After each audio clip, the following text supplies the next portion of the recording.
नमस्कार मंडळी, श्री स्वामी समर्थ. स्वागत आहे तुमचे माझ्या YouTube चॅनलवरती. आजचा दिवस तुम्हाला खूप छान सुखाचा आनंदाचा जाऊ हीच मी स्वामींच्या चरणी प्रार्थना करते आणि आज या नवीन व्हिडिओला सुरुवात करते.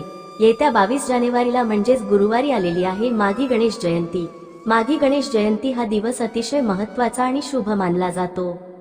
या दिवशी गणपती बाप्पांचा जन्म झाला होता, म्हणून या दिवशी गणेश जयंती ही साजरी केली जाते. माघशुद्ध चतुर्थी तिथी विविध नावाने ओळखली जाते. माघशुद्ध चतुर्थीला तिलकुन चतुर्थी, वरद चतुर्थी असे देखील म्हटले जाते. गणेश लहरी ज्या दिवशी प्रथम पृथ्वीवर आल्या म्हणजेच ज्या दिवशी गणेश जन्म झाला तो दिवस होता माघशुद्ध चतुर्थी. तेव्हापासून गणपतीचा आणि चतुर्थीचा संबंध जोडला गेला आहे. माघशुद्ध चतुर्थी ही गणेश चतुर्थी म्हणून साजरी केली जाते. या तिथीचे वैशिष्ट्य म्हणजे या तिथीला श्री गणेशाचे तत्व हे नेहमीच्या तुलनेत 1 सहस्त्रपटीने कार्यरत असते अशी धार्मिक मान्यता आहे. आणि म्हणून या दिवशी गणपती बाप्पा हे आपल्या सर्व भक्तांना आशीर्वाद देण्यासाठी स्वतः पृथ्वीवरती येत असतात. आणि म्हणून या दिवशी व्रतासोबतच श्री गणेशाच्या पूजेसोबतच काही प्रभावी उपाय आणि सेवा सुद्धा केल्या जातात. आज व्हिडिओमध्ये मी तुम्हाला एक अतिशय प्रभावी असा उपाय सांगणार आहे. गुरुवारी माघी गणेश जयंतीला तुम्ही एक वेळ उपवास नाही केला तरीही चालेल, पण 21 तांदळाचा हा अतिशय प्रभावी उपाय करा. हा उपाय केल्याने तुमच्या मनातील कितीही कठीणातील कठीण इच्छा ही पूर्ण होईल. बाप्पांच्या कृपेने घरात भरभराट होईल, दारिद्र्य गरिबी ही नष्ट होईल. तर हा 21 तांदळाचा उपाय कसा करायचा आहे, कोणत्या वेळेत करायचा आहे, याबद्दलची संपूर्ण माहिती या व्हिडिओमध्ये मी तुमच्यासोबत शेअर करणार आहे. त्यामुळे तुम्ही हा व्हिडिओ स्किप न करता शेवटपर्यंत नक्की पहा. चॅनलवरती नवीन असाल तर सबस्क्राईब करा आणि असेच माहितीपूर्व नवनवीन व्हिडिओ पाहण्यासाठी बेल आयकॉनलाही प्रेस करा, म्हणजे जेव्हा कधी मी नवीन व्हिडिओ अपलोड करेल त्याचं नोटिफिकेशन सर्वात अगोदर तुम्हाला भेटेल आणि तुम्ही एक पण व्हिडिओ मिस करणार नाही. तसेच हाईप बटनला देखील क्लिक करा. आज या व्हिडिओमध्ये मी तुम्हाला जो उपाय सांगणार आहे तर हा उपाय आपल्याला गुरुवारी माघी गणेश जयंतीला करायचा आहे. अगदी सकाळपासून ते संध्याकाळपर्यंत जेव्हा केव्हा तुम्हाला शक्य होईल तेव्हा तुम्ही हा 21 तांदळाचा उपाय करू शकता. जो उपाय मी तुम्हाला सांगणार आहे तर हा उपाय तुम्ही तुमची इच्छा मनोकामना पूर्ण होण्यासाठी करू शकता. आता या माघी गणेश जयंतीला सर्वजण व्रत करत असतात. अगदी लहान मुलांपासून ते मोठ्यांपर्यंत सर्वजण या दिवशी व्रत करत असतात. कारण या दिवशी व्रताला अनन्यसाधारण महत्त्व आहे. जो व्यक्ती या दिवशी व्रत करून गणपती बाप्पांची पूजा करतो त्या व्यक्तीला गणपती बाप्पांचा आशीर्वाद हा प्राप्त होतो. त्या व्यक्तीच्या आयुष्यातील सर्व अडथळे हे दूर होतात. घरात सुख समृद्धी आणि शांती येते. आरोग्य, धन आणि यशाची प्राप्ती होते. संतती प्राप्तीचे सुख लाभते. म्हणून आपण प्रत्येक जण या दिवशी उपवास करत असतो. परंतु तुम्हाला उपवास करताना एक महत्त्वाची गोष्ट ही लक्षात ठेवायची आहे की तुम्हाला या मागे गणेश जयंतीला दिवसभर व्रत करून गणपती बाप्पांची पूजा करायचे आहे. परंतु संध्याकाळी चंद्राचे दर्शन तुम्हाला करायचं नाही. इतर वेळी आपण संकष्टीला किंवा विनायक चतुर्थीला व्रत करून रात्री चंद्राची पूजा करून हे व्रत सोडत असतो. परंतु तुम्हाला माघी गणेश जयंतीला चंद्राची पूजा करायची नाही किंवा चंद्राचं दर्शन सुद्धा तुम्हाला घ्यायचं नाही. फक्त दिवसभर उपवास करायचा आहे. संध्याकाळी गणपती बाप्पांची आरती करून तुम्हाला व्रत जे आहेत ते सोडून द्यायचं आहे. शक्य असेल तर या दिवशी चुकून सुद्धा तुम्ही चंद्राकडे बघू नका. याचे वाईट विपरीत परिणाम जे आहे तर ते आपल्याला भोगावे लागत असतात. त्याचबरोबर या दिवशी सगळ्यात महत्त्वाची गोष्ट म्हणजे जर तुमच्या घरामध्ये अजूनही गणपती बाप्पांची मूर्ती नसेल तर ती मूर्ती आणण्यासाठी हा दिवस सर्वोत्तम मानला जातो. मग तुम्ही चांदीची आणू शकता, सोन्याची आणा किंवा तुम्ही पंचधातूची सुद्धा ही मूर्ती आहे तर ती आणू शकता. फक्त ही मूर्ती आणल्यानंतर त्यावर आपल्याला गंगाजलाने अभिषेक घालायचा आहे किंवा पंचामृताने अभिषेक घालायचा आहे. आणि ही जी मूर्ती आहे तर ही आपल्या देवघरामध्ये स्थापित करायची आहे. आणि जर अगोदरच तुमच्या देवघरामध्ये गणपती बाप्पांची मूर्ती असेल तर तिथे तुम्हाला विधिवत या दिवशी पूजा करायची असते.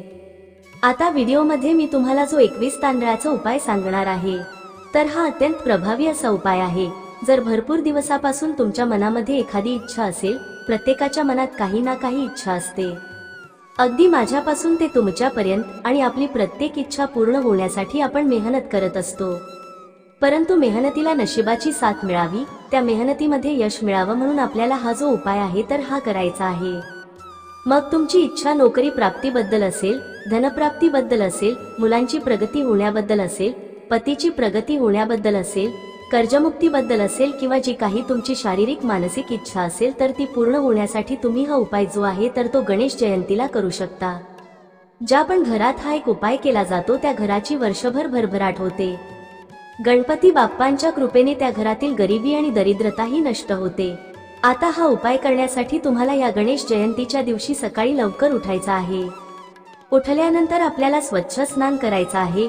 या दिवशी आंघोळीच्या पाण्यामध्ये तुम्हाला पांढरे तीळ आणि थोडंसं गंगाजल टाकायचं आहे, कारण या चतुर्थीला तिलकुंड चतुर्थी असे देखील म्हटले जाते आणि या दिवशी तिळाचं खूप मोठं महत्त्व आहे, म्हणून या दिवशी जास्तीत जास्त तिळाचा वापर तुम्हाला करायचा आहे। स्वच्छ स्नान करून झालं की गणपती बाप्पांची विधिवत पूजा करायची आहे। बाप्पांची मूर्ती असेल तर मूर्तीवरती पंचामृताने किंवा शुद्ध पाण्याने अभिषेक करायचा आहे। फोटो असेल तर स्वच्छ पुसून काढायचा आहे। यानंतर एका पाटावरती थोडेसे तांदूळ टाकायचे आहेत आणि यानंतर त्या तांदळावरती थोडंस हळदी कुंकू अर्पण करून त्यावरती आपल्याला गणपती बाप्पांची मूर्ती ठेवायची आहे। त्यानंतर गणपती बाप्पांना हळद कुंकू, अक्षदा, दुर्वा अर्पण करायचे आहेत। जास्वंदाची फूल असेल तर ती अर्पण करायचे आहेत आणि गणपती बाप्पांना तिळगुळाचा लाडू जो आहे तर तो प्रसाद म्हणून अर्पण करायचा आहे। धूप, दीप, अगरबत्ती लावून तुम्हाला वातावरण हे प्रसन्न करायचं आहे आणि यानंतर तुम्ही हा उपाय जो आहे तो करू शकता। जेव्हा तुम्ही अशा विधिवत पद्धतीने बाप्पांची पूजा करता तेव्हा बाप्पा प्रसन्न होतात आणि यानंतर जेव्हा तुम्ही काही उपाय करताना तेव्हा त्या उपायाचं बाप्पांच्या कृपेने तुम्हाला शीघ्र फळ प्राप्त होत असते। आता या दिवशी गणपती बाप्पांना घरातील प्रत्येक व्यक्तीने थोडे थोडे तीळ जे आहे तर ते अर्पण करायचे आहे आणि तीळ अर्पण करत असताना आपली इच्छा व्यक्त करायची आहे। असं म्हटलं जातं की गणेश जयंतीच्या दिवशी आपण बाप्पांना तीळ अर्पण करताना आपली इच्छा व्यक्त केली तर ती नक्कीच पूर्ण होते। यामुळे जे मुलं शिक्षण घेणारी आहेत तर त्यांनी सुद्धा हा उपाय नक्की करायचा आहे, जेणेकरून त्यांची देखील अभ्यासामध्ये प्रगती होईल। आता हा 21 तांदळाचा उपाय करण्यासाठी तुम्हाला 21 अखंड तांदूळ घ्यायचे आहेत। तांदूळ घेताना कुठेही तुटलेले फुटलेले घेऊ नका। जर आपण गणपती बाप्पांना तुटलेले फुटलेले तांदूळ जर अर्पण केले तर आपल्या घरात गरिबी आणि दरिद्रता येत असते, म्हणून गणपती बाप्पांना ज्या काही वस्तू तुम्ही अर्पण करत असतात तर त्या अखंडच घ्यायच्या असतात। यानंतर त्या 21 तांदळावरती तुम्हाला थोडंसं हळद आणि कुंकू टाकायचं आहे आणि ते लाल पिवळे तांदूळ तुम्हाला करून घ्यायचे आहेत, म्हणजे त्याच्या अक्षदा तुम्हाला बनवायचे आहेत। यानंतर गणपती बाप्पांसमोर तुम्हाला एक आसन टाकायचं आहे। आसनावरती बसायचं आहे। बाप्पांसमोर सर्वप्रथम दिवा जो आहे तर तो लावून घ्यायचा आहे, कारण आपण जेव्हा कोणता उपाय करतो किंवा सेवा करतो तर ती सेवा पोहोचवण्यास काम जो आहे तो दिवा करत असतो, म्हणून अग्नीच्या सहाय्याने कोणतीही पूजा जी आहे तर ती केली जाते। म्हणून उपाय करताना सुद्धा सर्वप्रथम दिवा लावायचाच आहे आणि यानंतर या उपायाला सुरुवात करायची आहे। त्यानंतर या 21 अक्षदा तुम्हाला तुमच्या उजव्या हातामध्ये घ्यायच्या आहेत आणि ओम गण गणपते नमः, ओम गण गणपते नमः या मंत्राचा 21 वेळा जप करायचा आहे। यानंतर तुम्हाला 3 वेळा गणपती अथर्व शीर्षमचं पठण करायचं आहे आणि जर तुम्हाला शक्य असेल तर तुम्ही 11, 21 किंवा 101 आवर्तने सुद्धा करू शकता, परंतु एवढे शक्य नसेल तर किमान 3 वेळा तरी आपल्याला बाप्पांचं गणपती अथर्व शीर्षम जे आहे त्याचा पठण करायचा आहे आणि शेवटी एकदा फलश्रुती तुम्हाला म्हणायचे आहे आणि 3 वेळा गणपती स्तोत्राचा सुद्धा पठण करायचा आहे। जर तुम्हाला वाचता लिहिता येत नसेल तर तुम्ही श्रवण सुद्धा करू शकता। यानंतर काय करायचं आहे, ज्या अक्षदा आपल्या हातामध्ये आहे तर त्या हाताची मुठही आपल्याला घट्ट बंद करायचे आहे। मनोमन आपली इच्छा व्यक्त करायच्या आहेत। बाप्पांकडे इच्छापूर्तीसाठी आपल्याला साकडं घालायचं आहे आणि यानंतर काय करायचं आहे, त्यातली एक एक अक्षदा आपल्या उजव्या हातामध्ये घेऊन तुम्हाला गणपती बाप्पांना अर्पण करायचे आहेत। अर्पण करत असताना ओम गण गणपते नमः असं म्हणत इच्छा व्यक्त करायची आणि असं एक एक करून तुम्हाला एक एक अक्षदा या बाप्पांना अर्पण करायच्या आहेत। एक अक्षदा अर्पण केल्यानंतर मंत्र म्हणायचं, इच्छा व्यक्त करायची आणि ती अक्षदा बाप्पांच्या चरणी अर्पण करायची।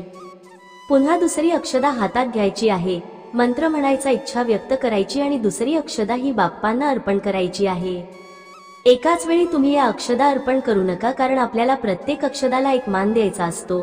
तर अशा पद्धतीने तुम्ही 21 वेळा मंत्राचा पठण करून 21 वेळा तुमची इच्छा बोलून तुम्हाला हे तांदूळ म्हणजेच या अक्षदा बाप्पांना अर्पण करायच्या आहेत। यामुळे बघा, आपल्या मनातील कितीही कठीणातील कठीण इच्छा ही पूर्ण होते। आपल्या कष्टाला आणि मेहनतीला नशिबाची साथ मिळत असते। तसेच हा उपाय केल्याने कुंडलीतले सर्व ग्रह हे मजबूत होतात आणि आपल्याला प्रत्येक कामात यश मिळते। तसेच योगायोगाने ही गणेश जयंती गुरुवारी आलेली आहे, त्यामुळे गुरुवारच्या दिवशी अजून खास काही प्रभावी उपाय सुद्धा केले जातात। जेव्हा असे योग एकत्र येतात तेव्हा सर्वार्थ सिद्धी योग निर्माण होतो आणि या सर्वार्थ सिद्धी योगामध्ये तुम्ही अजून काही उपाय केले तर ते सुद्धा खूप प्रभावी ठरत असतात। आणि म्हणून जर तुमच्या घरामध्ये सतत पैशांच्या अडचणी येत असतील, घरामध्ये पैसा टिकत नाही, जिथे तुम्ही 5 रुपये कमवता तिथे तुमचे 100 रुपये खर्च होत असतील, तर अशा वेळी तुम्ही 21 तांदूळ घ्यायचे आहेत। त्या तांदळावरती तुम्हाला हळद कुंकू टाकून त्या लाल पिवळ्या अक्षदा बनवायच्या आहेत। एक लाल रंगाचा कपडा घेऊन त्यामध्ये तुम्हाला या अक्षदा बांधायच्या आहेत आणि यानंतर याची पोटली तयार करून तुम्हाला तुमच्या देवघरामध्ये माता लक्ष्मी समोर ही पोटली ठेवायची आहे।